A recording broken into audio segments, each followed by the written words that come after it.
everybody. Sit down, please. We will learn something new about school rules. Do you know school rules? Do you know rules? Rules. Okay. School rules.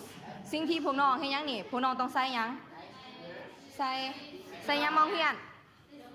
ใส่เสื้อหยังเสื้อนักเรียนใส่เสื้อนักเรียนมาบ่ให้ไกลกฎระเบียบโรงเรียนเรียนบอก school rules แปลว่ากฎระเบียบโรงเรียนเด้ออาจารย์มีตัวอย่างให้เบิ่งภาพเอาทำนี้เลยเห็นบ่นี่มันจางๆเนี่ยเนาะเบิ่งนำกันเลย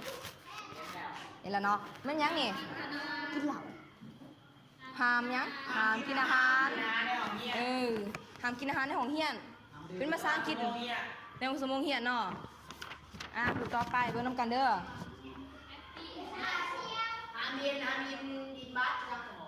แม่จะบอกทำยังบอกเขาเห็นยังกันอยู่เขาเห็นยังเขาอยู่รวมกันเขาเป็นหมู่กันใครแล้วอีกหนึ่งก็คือเป็นเพื่อนกันนะว่าสิคะคำหนึ่งมันมีคำหนึ่งแบบเอาต่อไปเจ๊ขี้เนื้ออ๋องานสมาธิอยู่เดินอันนั้นไม่เพียนนะเอาหูต่อไปอันนี้คุณนี้เป็นไผ่นี่คุณนี้เป็นคุณนี้เป็นไผ่เพียนคุณนี้เป็นแม่หรือใช่เขาจะเห็นยังอยู่สบายดีแล้วโซนต้องใส่นะใส่ใส่ตรงที่ยังมาโรงเรียนต้องยังต้องใส่ยูนิฟอร์มให้ถือระเบียบโรงเรียนหรอใส่เสื้อผ้าถือระเบียบยังคุณนึงคุณผู้ชายแล้วยังนี่ทำยังก็หอยสามใส่ยังนี่ถือต่อหามใส่ของคามาห้องเรียนหามใส่ของมีคามาห้องเรียนเนอะโอเคบัดนี้เข้ามาเรียนน้ำกันเลยภาษาอังกฤษบัดนี้เข้ามาของขั้นตอนต่อเห็นเนาะเขาแปลว่ายังเมื่อกี้นี่ go to school บอกตามฟังอาจารย์ listen just listen arrive at school before 8 a.m. arrive at school before 8 a.m. บอกตามอาจารย์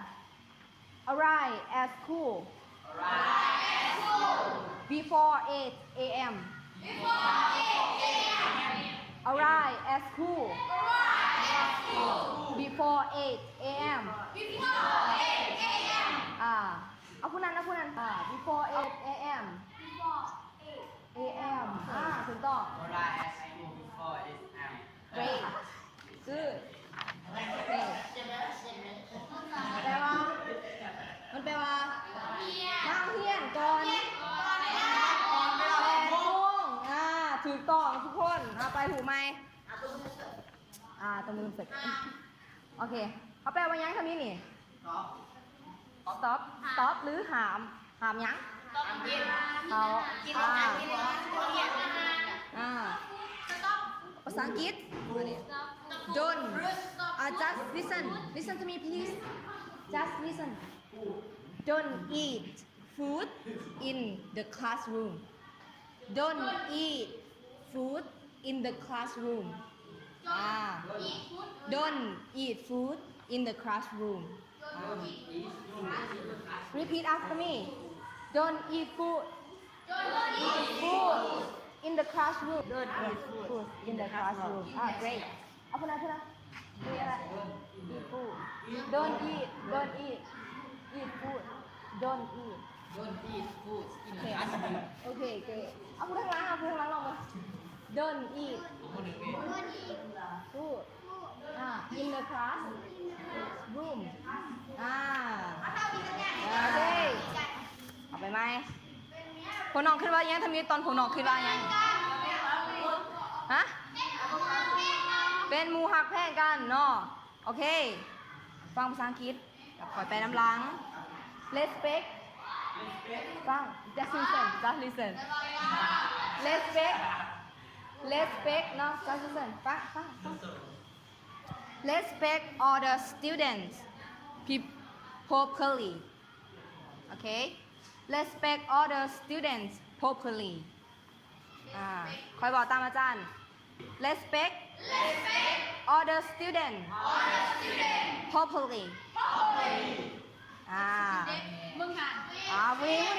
ผู้นี้ respect บอกตามอาจารย์บอกตามอาจารย์ respect all the students properly properly ผู้นี้ได้ respect all the student student properly นักเรียนทุกคนเคารพซึ่งกันและกันเคารพซึ่งกันและกันไหน respect แปลว่าเคารพเนาะปกป้องเคารพกันโอเคไปขอไม้เลยเขา quickly เนี่ยนะมือนี้เฮียเนาะแมวเฮียjust listen อีกทีนึง take care of the school listen take care of the school grounds repeat after me take care of the school grounds take care of the school grounds take care of the school grounds โอเคอาจารย์เสียงคุณหนึ่งเนาะเอาดังขึ้นเอาดังๆนะครับtake care โอเค of the school ground คุณนี่ด้วย take care of the school ground โอเคผู้นั้นผู้นี้ take care โอเค of the school grounds ไปน้ำกันเลยเขาไปน้ำกันเลยเนาะเขาไปน้ำกันเลยเขาแปลมาเมื่อกี้นี้ถูกแล้วเขาแปลว่ารักษาความสะอาดเดินน้ำกันหอบเดินนี่น้ำกันหอบเดินต้องแล้วโอเคเอาเถอะนะเรียนกันโอเคคนนี้ภาษาอังกฤษ just listen just listen obey the teacher just listen obey the teachers obey the teacher okay repeat after me obey the teacher obey the teacher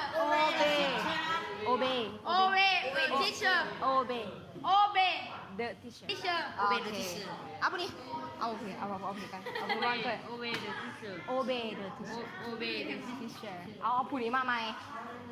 obey the teacher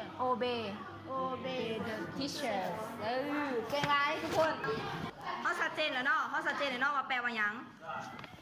นี่ ตรงกลางไหนมันจะเดี๋ยวเมีย ภาษาอังกฤษเขาว่าน้ำกัน wear school uniform listen just listen อาจารย์ว่า just listen เนาะแต่ถ้าพี่อาจารย์เลยโอเคเอาไหม wear school uniform wear school uniform wear school uniform โอเคเก่งไหมlisten and repeat after me อาจารย์ถึงก่อน wear school uniform เอาดังๆเอาผู้นี้ แล้วน้องเขาถามยังเขาไปเรียบร้อยแล้วยันภาษาอังกฤษ don't wear jewelry ฟังภาษาเขาออกเสียงบ่ถูก don't wear jewelry don't wear jewelry don't wear jewelry okay listen and repeat after me don't wear jewelry don't wear jewelry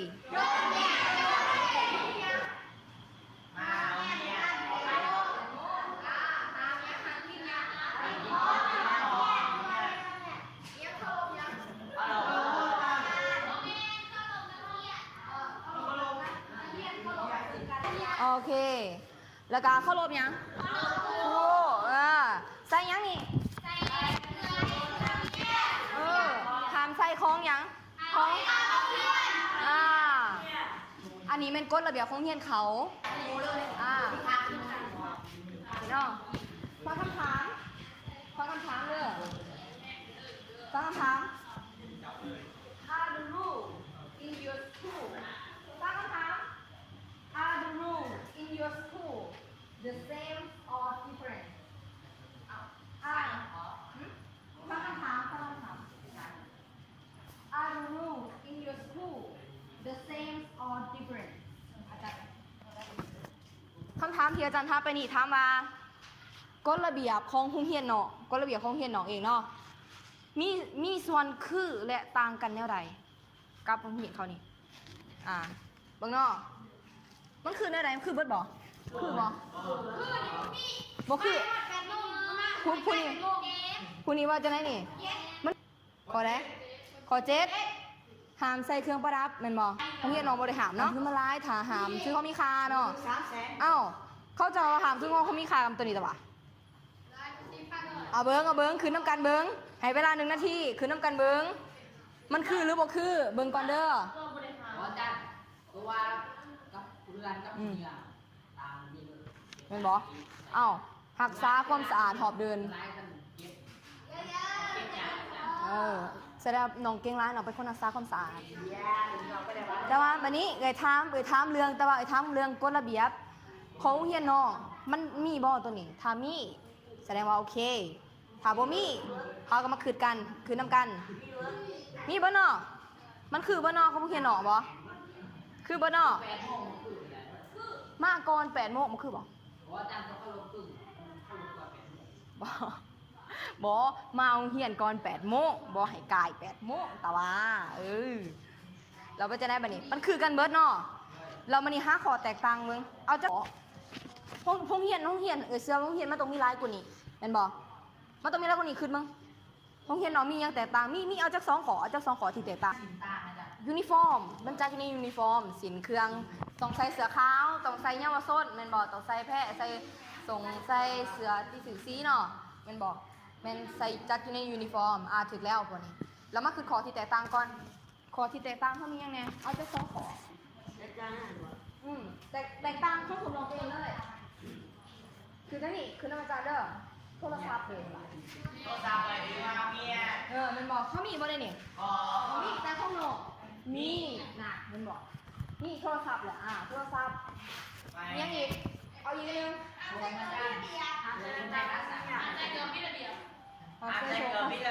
คือส่งข้าวสารเลยว่าเขาจะหัน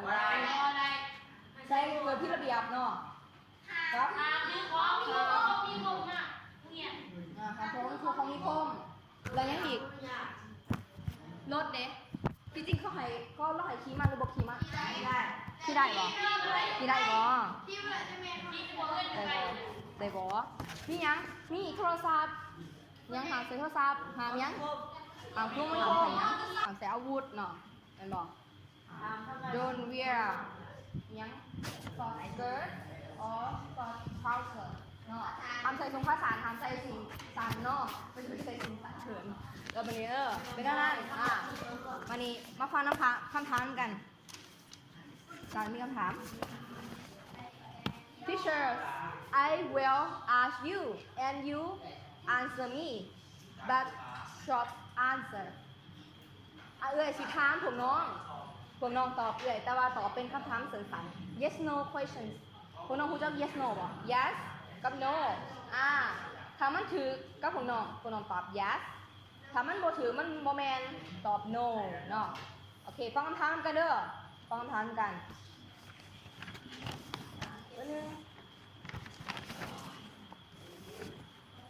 โอเค Did you eat เขาจะตอบว่าได้ Did you eat food in the classroom No ฟังเอามาอีกทีนึงแจ้ง Did you eat food in the classroom Yes บอกฟังก่อน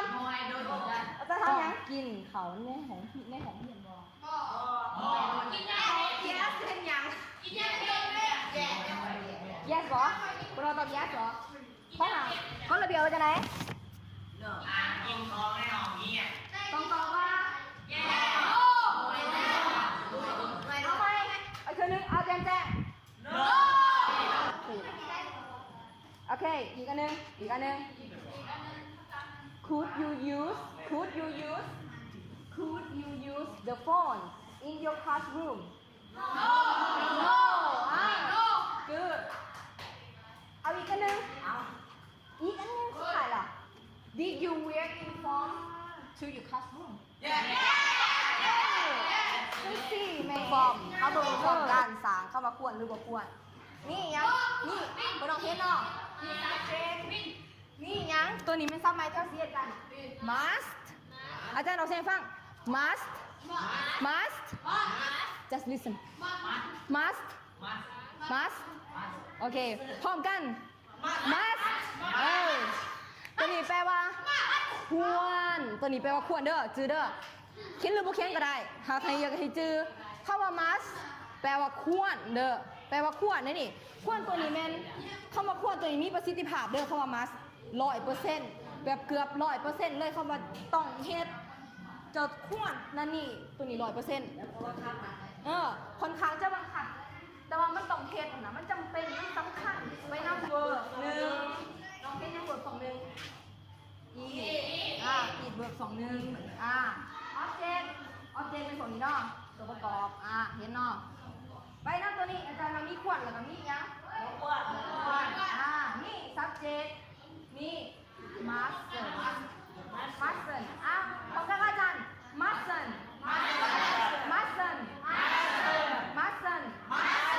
นี่ master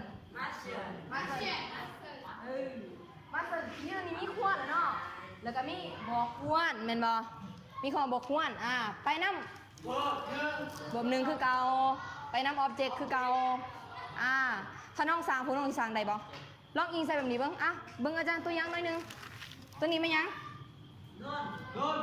โดนสมมุติว่าถ้าเป็นประธานไม่ยัง subject มียัง subject เราเป็นI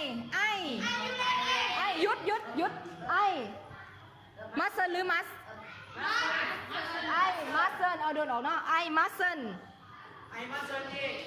เวิร์บหนึ่งเห็นบอกเวิร์บหนึ่ง eat object classroom เป็น I mustn't eat in the classroom เห็นบอกลองสั่งเห็นบอกสมเทียบใส่กันเอา subject เขาเห็นบอกมาฟัง meaning คืออาจารย์บอกแหละ meaning ความหมาย meaning แปลว่าความหมายเด้อ mustไม่ยังฟังอาจารย์จะอ่านให้ฟัง we use must in the sentence to talk about something we need to do มันหมายความยังแปลว่าอาจารย์ไปให้เลยมันหมายความว่าพวกเฮายังควรมีในเซนเทนนี้แม่นเว้าถึงบางอย่างที่เฮาต้องเฮ็ดเห็นบ่ต้องเฮ็ดคืออาจารย์ติใส่เมื่อกี้แม่ยังเฮาต้องยังต้องบ่กินของในห้องเรียนต้องบ่ใส่โทรศัพท์แม่นบ่นั่นแหละเนาะมันเป็นสิ่งที่เฮาต้องเฮ็ดแม่นบ่ต้องเฮ็ดมาเซินแม่นเฮาควรจะแม่ยัง we use มาเซินตัวบ่ควรเนาะ in the sentence to talk about we avoid คำศัพท์ใหม่ we avoid to doing หมายความว่าเฮา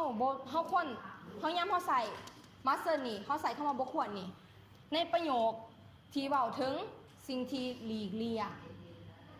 ตัวนี้ว่าหลีกเลี่ยงซับไมหลีกเลี่ยงสิ่งที่เฮาสิเฮ็ดบ่สิ่งที่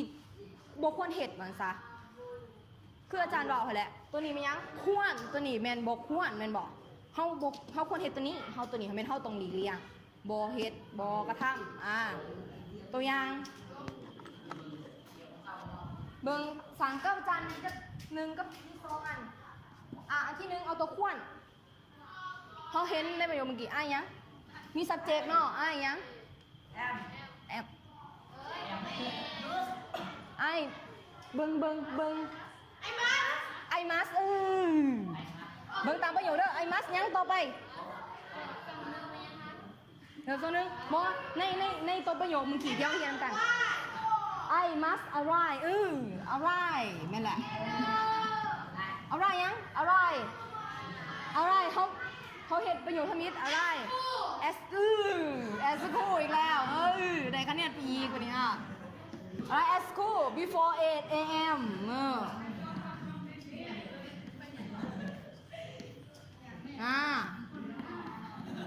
เห็นบอได้แล้วเนาะประโยคนึงเอาผู้ไม้เด้อ เอาผู้ไม้มาเนี่ยซอยกันก็ได้ประโยคปฏิเสธมานี่ประโยคยังประโยคปฏิเสธไม่ประโยคตัวใดไม่ยังโตมาเซินแน่นบอกไม่ยังมานี่ประธานเปลี่ยนเป็นดีหรืออยู่เอาอยู่เนาะอยู่อยู่ยัง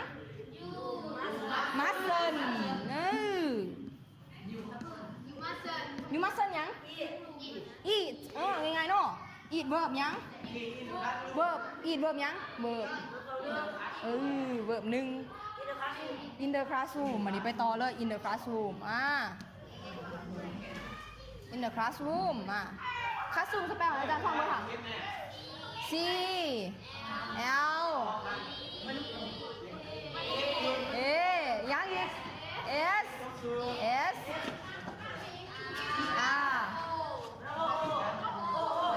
OOM บอกถึงว่าตามโครงสร้างเขาเห็นนี่เขาเรียนนำกันนี่ถึงเนาะเห็นบอกวันนี้ต่อจากนี้พวกน้องสามารถพวกน้องถ้าพวกน้องเบิ่งตามฟอร์มที่อาจารย์ไทยนี้พวกน้องจะสามารถแต่งประโยคตามที่อาจารย์เห็นเลยแบบคือน้องว่าอยากเขาเห็นผิดกฎระเบียบมันบอกมึงผิดกฎระเบียบมึงใช้ผิดกฎระเบียบพวกน้องก็สร้างสิกระไดบอกบ่แม่นบอกแล้วสิกระไดว่าอีหยังyou must ก็ได้you must arrive at school before 8 a.m. อยากให้เข้ามาไว้เนาะบ่ได้มาสายได้ดิแล้วก็ยังเห็นหมูกินของในห้อง you mustn't eat the classroom เจ้าห้ามเจ้าบ่ควรเนาะห้องเจ้าบ่ควรกินของกินในห้องวันนี้ must แม่นหยังผู้หนึ่งเอาผู้หนึ่งผู้นั้นลองมาควรเข้าควรแล้วมันเขาเห็นต่างยังเขาใส่เพื่อสิ่งที่บอกว่าต้องเฮ็ดถูกต้องเอาถูกต้องแล้วปะนี้มัสเซิลกูไม่คนนี้ลูกเกินมัสเซิลไหมยังสิ่งที่บอกควรมาเซินถูกต้องโอเคกูดแสดงว่าพวกน้องจื้อว่าเรียนที่บอกไปเมื่อกี้บางคนก็เรียนไปแล้วก็ลืมนอนบอกเราก็ต้องมาทวนคือที่จะมาหลังจากนี้อาจารย์เป็นซ้อมมาเตซัมนี่หลังจากนี้ก็แม่นอยากให้พวกน้องไปท่องเที่ยวเมืองเฮียนขึ้นแล้วก็จะเฮียนเนาะไม่มีสร้างพิษถูกเนาะโอเคนี่แต่ข้างหน้าจะพบกันใหม่อีกเช่นนึงอาจจะไม่เป็นไรเนาะอาจารย์จะมาสอนอีกบางเทื่อไม่ได้โอเคOkay, have a good day. 一想到你我就哭恨别梦久，手指只会埋眼流。 Let's go. We've been together for a long time, baby, now. So trust me, baby, ain't